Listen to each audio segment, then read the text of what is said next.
What's up, everybody? Welcome back to Taste Like Music. Jason, Joe, and do your eyes deceive you? Is that Cramser? No, Cramser is still gone. It's Matt O'Leary. He has his own YouTube channel. He has great commentary on a lot of different kinds of music, mostly new stuff you've been talking about on your channel, but you dig into the past a bit as well. Prog, art rock, would you agree that that's your main forte? You might have just called it for me. Like I have a new tagline there, Prague Art Rock. I never know how to say it, but yeah, it tends to be new music. I have a new music monthly episode that I do. Really try to like cover the gamut on there and get some of the unknown gems on those. But otherwise, it's reviews, rankings, commentary, similar to your channel, really. And yeah, it tends to kind of hover around indie rock and pop, special interest in Prague for sure. So, All right. Well, maybe I think it was off camera before we were recording, but you gave us props on our Prague tier list, and as a connoisseur of Prague coming from you, that means a lot. So I'd like all of the other Prague fans that watch this channel to just cool off a little, all right? Today we're ranking. if you're gonna slam some of the classics in your Prague classic tier list, then you're gonna get the Prague has got the those fans. You're just gonna Yeah. get the hate. We know. Today we're not talking about Prague. We're talking about the Lemon Twigs, 60s pop revivalists, maybe at this point you'd call them. Beatles, Beach Boys, Birds, all that kind of stuff in their sound. 5 albums that we're ranking. Their new one just came out Friday. If you go check Matt's channel, all three of us reviewed it together. It either just came out or is coming out soon, or maybe it's dropping at the exact same time as this video. Who knows? But if you want, we'll probably skim the new record here for the sake of time. If you want to know our deeper thoughts on that one, go check out Matt's channel and subscribe and all that stuff over there. History with the band, mine is I go back pretty much to the beginning with them, not all the way to the beginning. They had a little like independent release that they put out called What We Know that isn't really on streaming services, and you can dig it up online and still hear it, but it's not really considered a proper release. They also had an EP called Brothers of Destruction. We're not counting that. But I got into them right when Do Hollywood came out. I saw them shortly after at the very beginning of 2017. Saw them later on the Go to School tour as well, and saw them just before Everything Harmony came out. So Joe was at that show with me. So been following them pretty much from the beginning, and was super excited for the new one. And yeah, how much do you know? How familiar are you? Yeah, it's pretty much the same. I've been following since the first album, first official album. They're also nicely, you don't always cross musical interests with your spouse or significant other. But for me, this is one of those bands where we both love them. So it's just brought it kind of to a new level because of that. And yeah, pretty much as soon as I heard that first album, I knew there was something special there and it was going to grow and develop into something better because they were so young at the time. So I was following really closely going in to go to school. Uh, Gave that album a 10 on my channel, which I think might have been the first one on my channel. So I was pretty into them, and it's been the same ever since. I've been just kind of waiting with bated breath on every new album and single, and we've been pampered in these last couple of years, getting 2 albums in 2 years, and I think it seems like they're getting more productive and maybe more organized as a band and getting their recordings together. So we can expect good stuff to come. I have a weird history. I heard Do Hollywood at some point in 2016. Didn't really register. I kind of stopped listening to music in 2018 for the whole year. I was bored by it. But when we got back to listening again for this channel, Songs to the General Public was really the first one that stuck with me. I think it was in my top 5 for the year when we did our final year-end list. And then I went back, listened to the other 3. We saw them together, thanks for the ticket, right before Everything Harmony came out. and that live show kind of blew me away. And so I like them a lot. I think they're a great band. Just so talented. It's really hard not to like what they do. Yeah, so this was a real challenge. It sounds like it may have been for you as well. There's a lot for me that are just number five is going to be an injustice no matter what I pick, because I think for a lot of other artists it could be up there for me as my favorite album. And it definitely goes for this first one for me. And I feel like we may have totally opposite lists. Who knows? But just from the conversation, little bits, the review, it could be that Songs for the General Public is somebody's first, but it's my fifth on the list. This was very difficult for me, but I had to put it here mainly because there are a couple like skips for me on it. There's one really. Leather Together is just not really a song that I enjoy that much. Not really in my lane. Like I can appreciate it at a distance, but it's just not my real thing. Some of my favorite Lemon Twigs songs ever are on this album, particularly Brian's, and I think that it's really for me weighted in Brian's half of the album. I think his run of songs, Live in Favor of Tomorrow, is just a pure sugar rush. Just amazing song. I love it. It's just one of those, again, that I could listen to over and over again and never get tired of it. Um, Also, The One, Somebody Loving You, No One Holds You is my wife's favorite, and is really good live. I think Brian's voice gets pushed into a little edgier direction on that track. It's really cool to hear his kind of gruffer side, because he can be such a smooth and almost like kind of saccharine singer at times. He also has Only a Fool on this album, which might be their most prog track ever. I think there's some maybe on Go to School that rival that, but as far as just crazy chord progression, bass line is just like out of control on that track. It's so great. I love it. So addicting for me.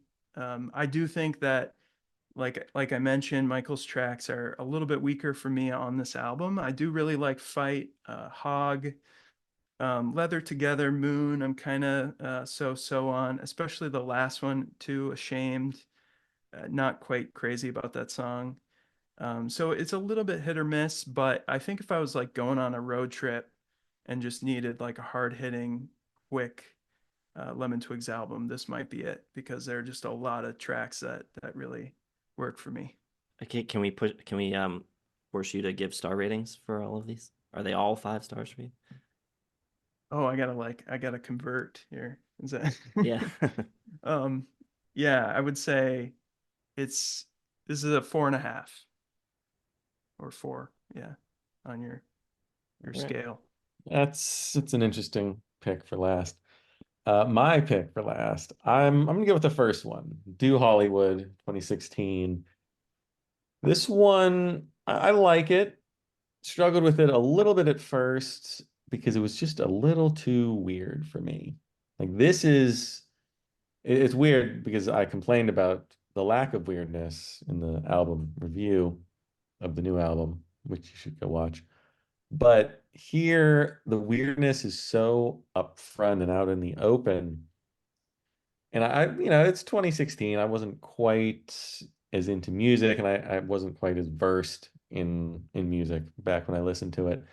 So I remember like liking the sound and thinking, wow, these guys do a great job of, bringing in 70s influences, but just a little too weird for me.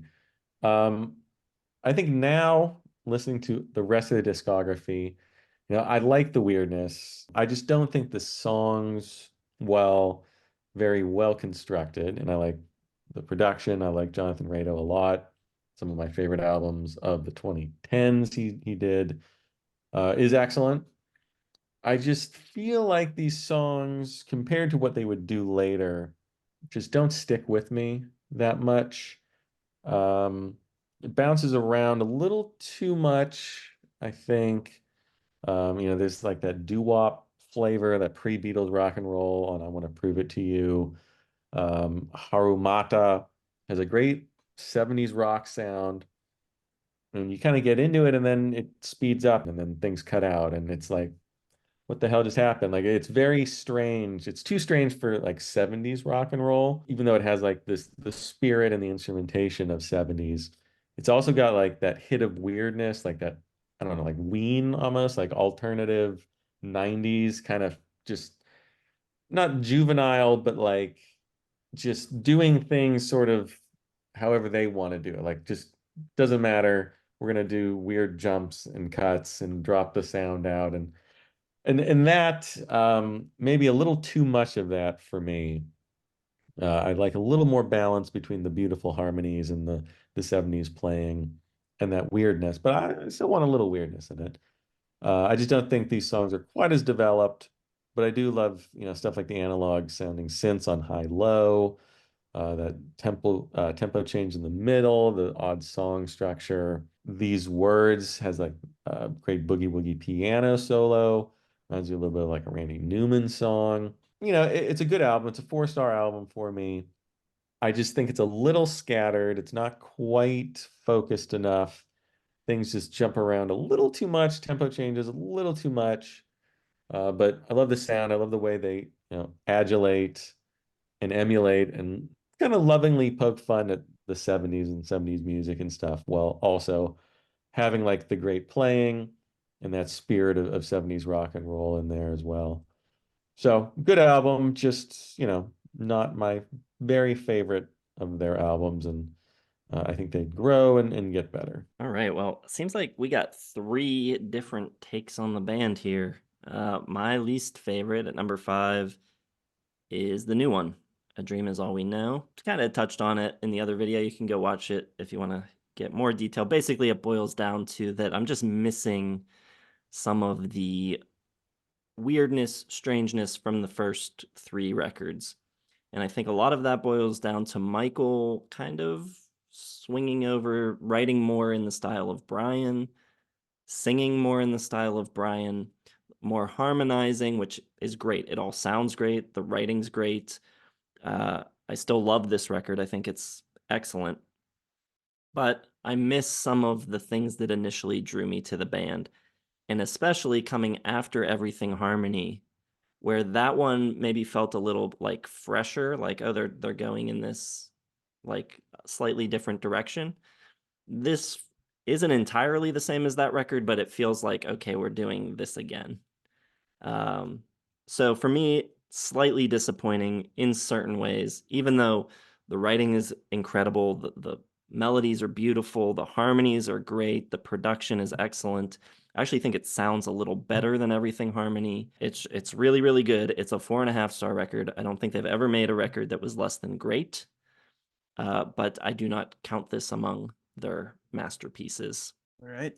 Yeah, heard the review, fully expected that from you, but I'm glad to hear that, 4.5 or up. That's pretty strong. So for the full thing, it almost feels like premature to do a ranking, but maybe, a part 2 at some point when there's 5 more albums 5 years from now. But A Dream Is All We Know is my number 4. I'd put it right up there, like 4.5, like you said. For me, it's mainly like familiarity at this point, probably, and just how special some of the other records are to me. The time that's gone by, and I've had a chance to live different parts of my life with those albums as part of them. And yeah, so a Dream Is All We Know, fantastic record, like you said, very tight, very straightforward, very punchy. I actually feel like this is almost like a truer Michael and Brian as far as their original influences coming from their dad, who's a musician, bringing these British invasion bands to them. And I feel like they were steeped in this at an early age. So it's cool to hear them stay, faithful to that influence and do an album in that style kind of through and through. I also feel like that cohesion is a tiny bit of a weakness as well in some of the albums that will come. There's a little bit more variety. I'm thinking especially of my number 1. There's just a lot of different things going on. And so just to have the kind of similarity of the sound throughout the whole thing isn't necessarily a strength, although I can see it from a critical perspective that you might say this is a more mature album, more cohesive album, something like that. For me, it's maybe missing a little bit of that character because of the genre piece that it is, I think, in many ways. But with that said, fantastic tracks across the board. I think My Golden Years would probably be in my top 5 Lemon Twig songs. They Don't Know How to Fall in Place is one I didn't mention in the review on my channel, but another just absolute banger for me. Like I've been playing that thing constantly since it came out. I love the quirky kind of clavinet sounds in there from Brian, and just his melodic sensibility, how strange some of those melodies are. Sweet Vibration is another one for me, again, in that sense, melodically, just very odd choices. Some of the intervals that he's going to are just really out of the box. The Beach Boys song, like when you first hear it, for me was like, so straightforward them, but the melody is fantastic, especially when they switch to that chorus section, and some of the chord changes in there are really unexpected and beautiful. Yeah, just a great album across the board. Ember Days is another highlight for me, kind of playing in that Baroque pop thing that Brian does so well. So yeah, another really solid album. Alrighty. I think you guys will probably have these first two records at the top. I will not. I have them at the bottom. Go to School is my number 4. This one, it's another just kind of weird ass album. It's about a monkey who's adopted by humans and goes to school and then realizes the futility of being a human and goes back in the wild, I guess. It's tough to follow, although for like a concept album, it's probably easier to follow than many. It does a pretty good job of telling the story.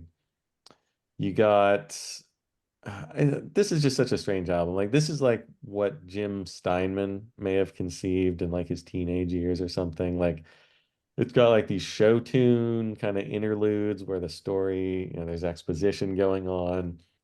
You got like glam rock, you got, Kinks and Big Star and like this like Springsteen kind of, send-offs in there as well. I hear some like Neil Young Southern rock touches. Like it is a strange album musically. It is a strange album lyrically. Their mom guest stars as the monkey's mom. Todd Rundgren guest stars as the dad. And I don't know, one of the brothers is a rock star, the other's a monkey. It's weird. It's wild stuff. It's musically, it's sort of like twistier, more disturbed versions of the 70s, 70s rock, glam and stuff like that.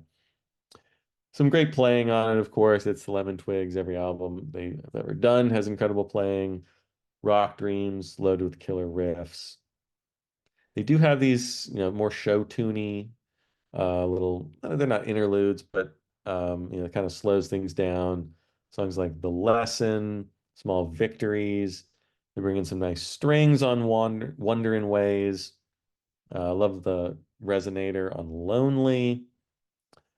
This Is My Tree. It sounds like Mick Jagger for some reason, especially like post 72 Mick Jagger. There's horns that come in. Like it is just like a whiplash of like different things. And maybe unlike their latest album, the influences are there, but they're still like bathed in that weird Lemon Twigsian kind of, juvenile, kind of kitschy, glammy spirit. So it's a little less to me like spot the influence and more of like it's like an uncohesive, cohesive piece of work. It's like how I think of the Lemon Twigs is like this album. Like it has the weirdness, the the emulation and the spirit and you know the appreciation for all these bands and all these sounds, but it is their own sound and their own kind of unique take on it. And I think it's really cool. It's just a little too weird for me. And the the concept of the monkey, I don't quite get it, but it's also probably the album I've listened to the least. So maybe I just need to give it a couple more listens to really appreciate it more. Because it is just, it's so weird, but it's really fun. and really cool, and it's completely unique in what they're doing here. So it's a cool album. It's a great album. It's a 4-star album. But it sounds like I just don't get into the Lemon Twigs quite as much as you guys, which is fine. So I'm sticking with my 4 stars for this one for the moment. All right. Well, I'm still at 4.5 for my number 4, which is Everything Harmony. It was my least favorite until Friday, and it has been promoted, I suppose. It's weird. When this came out, I did not think much of like I didn't think that it was much of a change. It seemed like a totally natural progression to me. It seemed like, of course, they would make this type of record. But going back to the earlier records today, it's a very, very different, I feel like, a very big change. They really hone in on a specific style and sound. Brian and Michael's writing kind of comes together in a more cohesive way where they don't feel like two sides of the record. They seem to be writing with a unified focus, I suppose. A lot more acoustic stuff on here. The songs are more tightly constructed, more well crafted, the studio craft, and everything's just tighter. You could probably say better. In a lot of technical ways, this is probably a better record than their first three. I think the writing is more mature. There's just some kind of like fire missing for me. There's still a lot of great songs. In My Head is phenomenal. A little Utopia-esque, I think that one. Ghost Run Free, one of my favorites. Any Time of Day is outstanding. Some of the bass playing on that is incredible. Seeing him do that live while singing just was mind-blowing, and Corner of My Eye is great. There's a little bit of a lull in the middle, I think, with Every Day is the Worst Day of My Life, preceded by I Don't Belong to Me. I think those two songs back to back kind of slow things down a little too much. Not that I think they're bad songs, but I think they could have been separated in the track list a little bit. I think of, I talked about them being sister records, this and the new one. They have their differences. I think the newer one is definitely more like British invasion type of stuff. This one has a little bit maybe more of a folkier or like California, San Francisco type of feel to it. But they're both very much a product of 60s worship, and I mean they're incredible at it. They're so good at replicating the sounds of the past. They do it the right way. They're recording analog, and the new one at least is mixed analog as well. So they're students of the past. They know what gear was used and all this kind of stuff. Yeah, and there's not a terrible shortcoming, except, as I've said, a little loss of personality, I think. But I can appreciate the craft of what's going on here immensely. I think this was my number 7 record of the year last year. It was my highest rated ranked 4.5 of the year last year. Almost 5 stars. Just not quite. It's tough when you have to just relate everything they do to everything else that they do. Yeah, I 'Cause mean, then it makes it seem like you're lower on the record than you yeah, that actually are. happens all the time on our channel where Yeah. people think I'm lower or higher on a record than I actually am. So that's my fault. I have to get better at explaining things. Well, my number 3 is Do Hollywood. And I agree with you, Jason, that going back to these early records was a little bit shocking. Although, as a fan of the band since the beginning, seeing the progressions, it felt natural. It felt like, yeah, Everything Harmony, they were going to do that at some point. And those songs felt like they were totally in their wheelhouse. But going back and listening to this, I definitely hear a strong, more modern sensibility about production, particularly Jonathan Rado's influence is pretty strong here. I think some of the quirkiness of what Foxygen do, what MGMT do, shows up on this record in some of the tones, but also the jarring little shifts and sort of how you hear behind the scenes. I feel like I hear under the hood as far as little choices, and they purposely leave in little noises that cue you into the production experience and process. But good tracks across the board. They, I think, for their age, it's just unparalleled what they were doing in this realm of music and in pop rock. You know, I want to prove to you these words. Um, for me, just such excellent and kind of beyond their years songs. I also really loved How Lucky Am I? Love that track. I think I heard that Rado received like the voice demo from Brian of that song, and I'm just thinking of getting that from like a 17-year-old, and it's just this such mature piano ballad and so beautiful. The chorus, the harmonies, you just can't really imagine like they're sitting on gold here. But Michael's songs as well, I really love High Low. The particular like drop into whatever chord that verse goes into is so bizarre. Like just I don't know. It's a happy accident, but it's kind of part of their magic is those odd chord progressions. And then I think structurally some of these songs are their most progressive as well. Baby Baby, you know, really goes all over the place. Frank is really a prog pop song, and goes in a lot of different territories structurally, is more linear, doesn't, you know, have as much repetition. And I also love hearing that kind of almost circus, you know, Sergeant Pepper influence stuff on Those Days Is Coming or Haramada. So very different sounds from this album than I think the rest of the discography. If you like more modern alternative rock, and you know bands that I've mentioned, then I think this one would be good to give a try.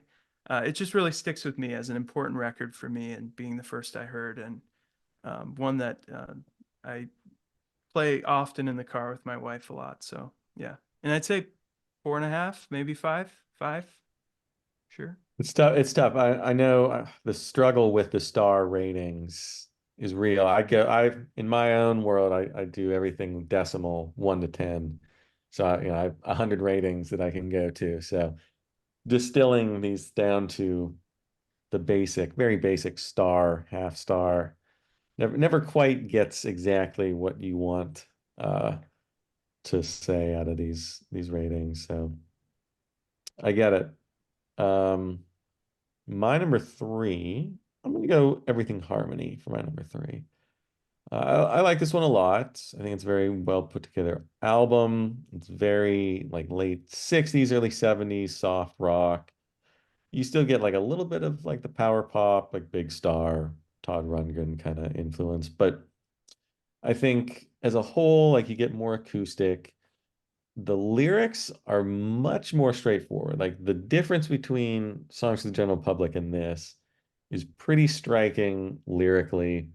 Like these are pretty straightforward, very flowery, a little ornate, very much in that, spirit. Like that may be the biggest change for me and what I miss most in the later records lyrically, they seem to be channeling those eras a lot more. Like even when they were doing the 60s and 70s sounds on those first three records, lyrically, it was a lot more unique and sort of weird and like that streak of juvenilia. And here, like I like this album. I like it a lot because I love the sound of it and I love the way they play.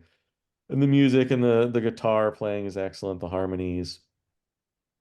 But it is a very like from the late 60s, early 70s sounding record to the point where like it almost sucks away too much of their DNA, which again, we talked about that in the review on Matt's channel for the new album. And we're talking about it again. And I think Jason mentioned it when he was talking about Everything Harmony. Like it's just so straight, it's almost shocking. Like if you listen to these records back to back, which I did today, and you listen to those first three, and then this one comes along, and it's almost like a different band. So as much as I like this one, I like the way it sounds, and in my head is incredible, and any time of day is just super pretty. You got like the Surf's Up-esque I Don't Belong to Me. What Happens to a Heart? Got like a Todd Rundgren influence there. Um, but when I saw them live, I was blown away, obviously, at how good they are at playing live and how powerful everything sounds. And here, like it just feels like they turned down that power a little too much, and it's a little too soft. And I wish these songs maybe just had a little more, just like oomph to them sometimes. So songwriting is like an A plus. It just feels a little teensy bit too much of like an emulation and not enough of like the Lemon Twigs DNA in here. So that's what I struggle with, but I still really like listening to this album. So I can't say too many bad things. It's another easy 4 star, mid 4 star album for me. All right, my number 3 is Go to School, which Joe gave the backstory on. It's this crazy rock opera about monkeys, and Todd Rundgren plays the dad, and 16 songs. It's an hour long. My complaint with the newer records is that they're a little overly manicured, and my problem with this one is the opposite. I think it's a little too crazy, a little all over the place, and I think it's probably their worst sounding record. I believe this was recorded on their own in their parents' basement. I would assume using their dad's old tape machines. And they're still very young making this record. So I think a lot of this record is them learning how to do things that would eventually pay off. But there's a sloppiness, I think, to this record. And I think that sloppiness does lend it some charm. But I still think it could use a little tidied up. I think if Do Hollywood is like we are the 21st century ambassadors of peace and magic Foxygen record, then this is And Star Power, which is just kind of a little bit of a bloated mess. But at the same time, more than half of the songs are absolutely incredible. Some of their best songs actually might be here. Small Victories is great. Wandering Ways is great. Lonely might be my favorite Michael song in the whole discography. Queen of My School is maybe my favorite of their straight ahead like rock songs. The Fire is great. If You Give Enough is incredible. Never Know with Todd is a wild 70s pop prog thing. I don't even know what to call that song. It's very strange, but it's pretty cool. So yeah, it's a little hard to make heads or tails of it. I think the record starts pretty poorly with like a lot of the exposition, kind of like first couple tracks, and like the songs are real wordy and not as hooky as the Lemon Twigs normally are. I think that kind of they settle into the record a little bit more as it goes along with some better hooks and melodic stuff. But yeah, it's just strange. I like it a lot, and certain things about it, even some of the negatives that I'm pointing out, are kind of like when they happen, kind of cool. Like certain, especially Michael's vocal inflections. Like sometimes I don't even know who he's emulating. It's like doing like Lou Reed in the body of Iggy Pop or something. It's so strange sometimes, but it doesn't necessarily work in like a mass appeal sort of way, but when he does it, I'm like, yeah, that's pretty badass. So yeah, it's a great record. It's just shy of another one, just shy of 5 stars, 4.5 for Go to School. Excellent. All right. Well, number 2 gives away number 1, and that would be Everything Harmony for me at number 2. This is a 5 out of 5 for me record. It was gonna happen at some point that Brian would lean heavily into the soft, smooth, acoustic, heavy, and a harmonic tapestry of an album. I feel like his ballads have always been a strong point. I mentioned How Lucky Am I on Do Hollywood. You mentioned If You Give Enough. I think just an amazing song. So that's always been there, and I was just in my heart before even hearing this song And in my head, I was imagining and hoping for this album because but I didn't know how they'd pull it off with Michael, especially hearing him like do Hell on Wheels or something, like how's he gonna ever match that? It'll have to be a Brian solo album. And I actually think that it's kind of a testament to his humility, his maturity, his maybe just the strength of the relationship that he tailored his songwriting a little bit more in this direction. I don't think it was a compromise. I think, some of his tracks on here are my favorite Michael tracks ever. And that's what really brings this album up for me is not only do I get my favorite side of Brian, which is kind of the balladry, but I also get my favorite set of Michael tracks, which, in my head, fantastic, like you said. Still, it's not enough. I love. I Don't Belong to Me. You mentioned Surfs Up, that kind of sound, definitely there, pretty strong in the vocal performance. And I just think an excellent set of songs from him. There really isn't a miss on the Michael end. Um, I think Brian just kills it as always. For me, I'm a big fan of his songwriting. Ghost Run Free is just a classic. Like, I don't know why they didn't go with that one as a single. Just makes sense, I think. And just across the board, good songs. I think it's cohesive, it's mature, lyrically, maybe a little bit more hard on your sleeve, and not quite as posy as some of the past albums. I think a little bit more revealing into their personalities and their anxieties, fears, all those things that would come through on from Brian Wilson type songwriting.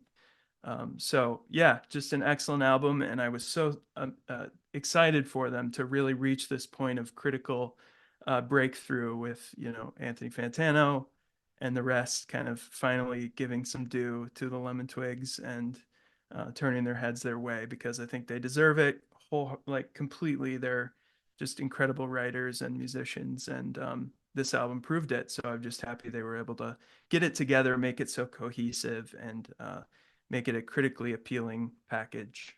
All right, I'm sticking with 4 stars here. This is the latest record, my number 2. I got A Dream Is All We Know, and this one we talked about it in length, which you can watch on Matt's channel. For me, this album is very much spot the 60s influence, and there's nothing wrong with that. Kind of like everything Harmony did with maybe a little later sound, like a little closer to the 70s. This one is like the talented Mr. Ripley of 60s albums, to the point that I literally forgot who I was listening to. Um, just getting so deep into the album, In the Eyes of the Girl, which is just so Brian Wilson, esque, Beach Boys esque. You could fit it right on Beach Boys today. Like, honest to God, I've never heard a song quite, do that quite as well as this one did. And that's not an easy sound to get perfect. But, the vocal harmonies, the mood, the drum sounds, it's uncanny how close they get on that one. And it's not just Beach Boys. You get Birds, which you don't hear too many people like really going for that these days. But If You and I Are Not Wise, that jangle, that harmonizing, their ability to harmonize like different groups is pretty scary. Like they nail the Birds sound to the point where, again, like you could hear that on a Birds album. Like it's so spot on. You got some like Kinks, some Beatles with Church Bells, My Golden Years. Feels very Beatlesy, maybe a little bit like Raspberries, kind of power pop creeping in there as well. You get that little bit of like extra, like that break in his voice on My Golden Years, which I like, which I could probably use a little more of on this album. If I had a complaint, it leans a little bit too much into the emulation of the 60s sounds, and you don't quite get that, weirdness, like those kind of big jumps, the chord progressions that feel off but work, that were so prevalent on their first couple albums. And I mean that, but to complain about it like is different because I love listening to it so much that like when I'm listening to it, I have no complaints. It's just afterwards where I'm like thinking really hard about, well, maybe that does sound a little bit too much like the Beatles or the Beach Boys, but you listen to it, you just get completely lost into it. And that's a hallmark of a very strong album. So it's early for me to say that it's only going to be a 4-star album because I could see it possibly getting to 4.5 by the end of the year. But for now, I'm sticking with 4 stars. It's a top 10 album on the year for me, and I imagine it'll end up there by the end of the year as well. All right, my number two, and we're now up into 5-star territory. These are both records I consider modern masterpieces. This one was my second favorite record of 2020. Songs for the General Public is my number two. Rado comes back in a co-producer role for this one. I think compared to the previous Go to School, I think there's a big uptick in the quality of the production here. And I think this one really just like gets the balance of all the different influences and sounds and things that they do just right. You got like 70s rock and glam stuff in there. You've got 60s pop stuff. You've got the kind of like 2000s weird indie influences coming in as well a bit. I think the playing on it is exquisite. You can see a jump in ability as players on this record from the first two. The bass on Live in Favor of Tomorrow is just outstanding. And they feel like a band who has been on the road for a few years at this point and can like really hang with the best of them. And not that the playing's bad on the previous two records, but you can just tell that it's really evolving. I love the lyrics on it and lines that feel like the perfect example of what I think is missing from the two latest records. A line like "The moon looks a lot like a toenail tonight." A line like that just wouldn't fit in on those records. It would be out of place, but I miss it. I want more of that, just like humor and strangeness. And you actually pointed that song out as Matt as a just okay one. That's a top three Lemon Twigs song for me. So absolutely love. I love glam. People who watch our channel know that, and this is probably their glammiest record. I love the campiness of Leather Together, and yeah, I don't know. This one just hit me in a different way than the first two. It actually didn't grab me immediately. First time I listened to it, I thought it was like just okay. And it was actually when I was revisiting it for like the end of the year list in 2020 that it really grabbed me how good the playing was on it and the writing. And this one has some different influences that don't really like creep in on any of their other records. I hear like some Zappa on this. Um, there's some stuff going on, and yeah, if you like good playing, I think this is the record to listen to because they are just on another level here. Writing's great too. There's still good melodies and stuff, and it's fun and crafted, and I think this is like the perfect kind of middle ground of those two things. Yeah, you mentioned like going back to it and appreciating it more. I kind of feel the same way because it is that like bridge album between the more pristine productions and crafted work and their quirkiness of the first two. And on that note, my number one is for all the reasons mentioned, including the negatives. Go to School is my favorite Lemon Twigs album.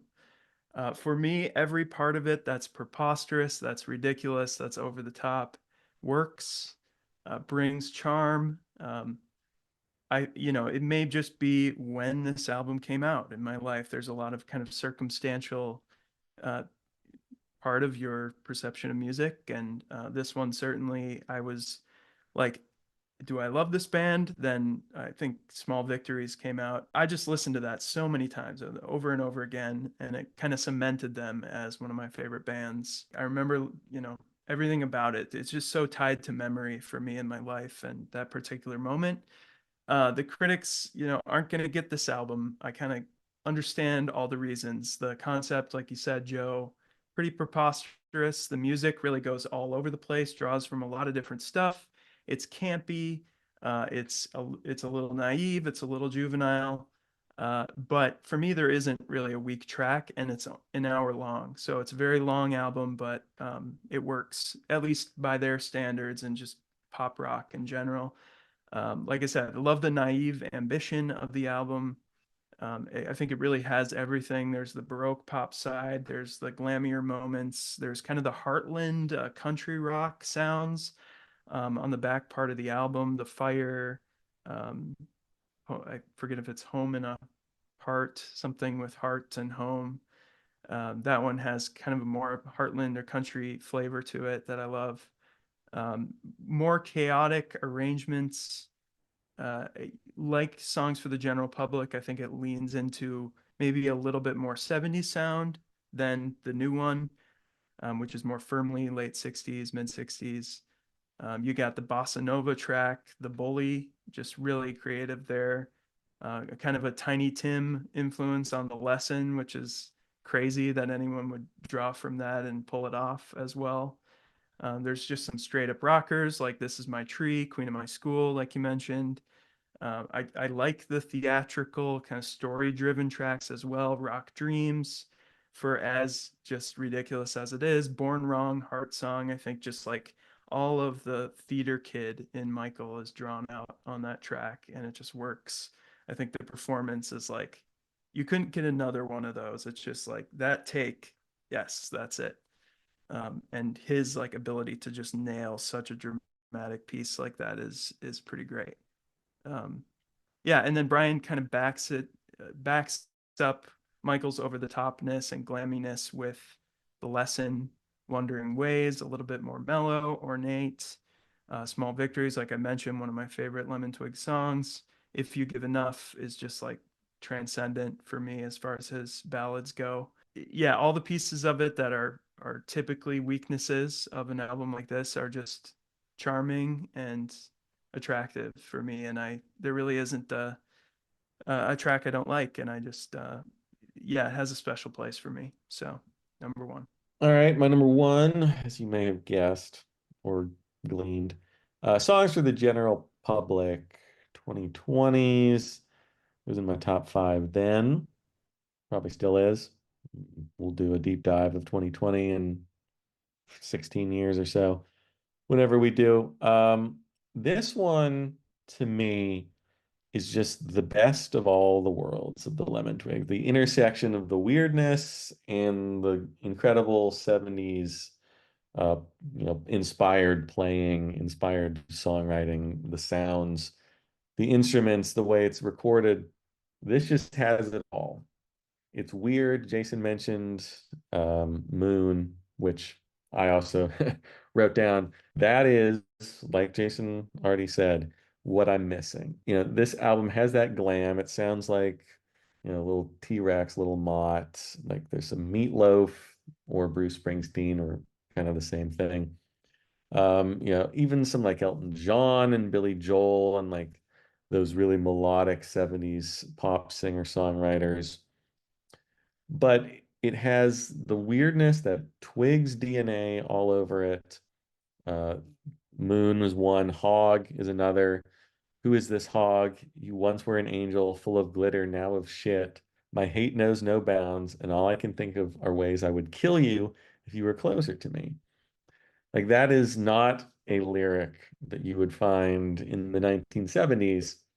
That is only something that could come from kind of weird, kitschy minds, like the Lemon Twigs. And that shot of Lemon Twigs DNA is what I miss a little bit on Everything Harmony and on the new one. They're kitschy and they're kind of send-ups of the 70s style, like a song like Leather Together. Like it's kind of just a take off on like a Bruce Springsteen. Like you get like that feeling of the 70s, but kind of tongue in cheek with the lyrics where, every other line basically has leather in it. Like you wouldn't get that in the 70s. And you get that here. You get the incredible playing. Some of the hooks, the choruses are immaculate. I love the one, which is pretty straightforward, but it's kind of, when it's next to a song like Moon, like it has a little more power when they play it straight and just go for like that really great chorus. Same with No One Holds You Closer Than the One You Haven't Met, which has like a lovely Billy Joel melody and some clavinet and some glammy backing vocals, but in a take that you wouldn't hear in the 70s. Like it only could come from today. There's a little like jazz fusion, which I can hear some Zappa on that, on Love Only a Fool. Just incredible bass line on that one. Love the synth on there. It's like a little disconcerting. Like there's some weird guitar arpeggios. The singing really jumps around. So you have that weirdness, but it's also incredibly pretty, well played. I think this is their best sounding, their best played album. The way they use like ARP strings and the analog Prophet synth and the Wurlitzer piano and just the sounds of it all so 70s, so spot on. But it doesn't give up their kind of strange DNA. And that's why I think it's the best. It's my favorite. It's still 4 stars though. So I'm going the entire discography, just straight 4 stars. They're all great. They're all just shades of 4 stars for me. This one's very, very close to 4.5. I thought about bumping it up, but it is an excellent, excellent album. And I don't grade very, I grade pretty harshly in the 2010s. So a band with all 4 stars is a pretty strong band. All right, my number one is the debut Do Hollywood. Like you both have mentioned, this one has kind of like a more modern indie lo-fi sound. Still very 60s and 70s influenced, but you get the Foxygen Rado touch all over it. Some of Montreal I hear in some stuff as well. They have influences, I think, that don't get talked about a lot, especially when people are writing about them. But in interviews and things, you'll hear them mention things like Daniel Johnston and R. Stevie Moore and Sparks. And I think those things show up mostly on this record. The songs take a lot more unexpected and like stranger turns than a lot of their newer stuff. But I think the thing, a lot, if you've watched our channel, a lot of times I'll complain about songs taking sharp left turns or like suddenly changing or a verse going into a chorus abruptly bothering me. And that's often true. But their sense of melodicism and harmony, I think, allows them to get away with it. They're making these like sharp turns, but it's so hook filled at all times, before the turn and after the turn. It's all really interesting and catchy and engaging, and it never feels like they're trying to throw you off their trail or something. They're kind of just like pulling you along for the ride. So I think their keen sense of melody kind of smooths over some of the rougher edges of the song structures. These Days Is Coming Soon is so quirky and carnival-esque, and then it shifts into like this synth space rock section, and you've got some weird transitions and tempo shifts in Harumata, and even some of the straightforward stuff like These Words, which is like one of the singles from the record, has very abrupt shifts from like the funkier, like almost Stevie Wonder-esque kind of synthy groove into like the pop song part of it. So they're always keeping you on your toes. I love the synths on High and Low, These Words, Harumata, and yeah, it's like there's a lot of Todd here, and I think the Todd that's present on this record is more the Wizard of True Star and Todd albums, where you still hear them talk about Todd and you still hear the Todd influence on the later stuff, but it's mostly Something Anything or Ballad of Todd Rundgren type of pop writing. And yeah, I like that they're just like young and going for it. And yeah, I think it's great. 5 stars. Interesting that you'd pick that one because it definitely doesn't seem like the most Jason record. Like I would not have expected that to be your number one, just because you always talk about the weird tonal shifts that you not liking that, and the fact that they really lean into more Jason core sounds later on. It's true. Maybe, but it is the most. I think it's the most Wizard of True Star and Todd. Like, it sounds very. A lot of the synths and stuff sound like they're pulled right from those records. So, in a way, it's not the most Jason core, but it also is. You had to be psyched when you saw Todd show up then on Oh the yeah, scene. yeah. He appeared at some festival or something with them, and then was on the next record. I was like, and they're on. Have you heard the track that they're on of his? Yeah, yeah, from his last one. Yeah. Well, any final thoughts on the Lemon Twigs? I think we both had, well, I had songs for the general public fifth, which uh, I'll never live it down. And then Joe, you got Do Hollywood fifth, right?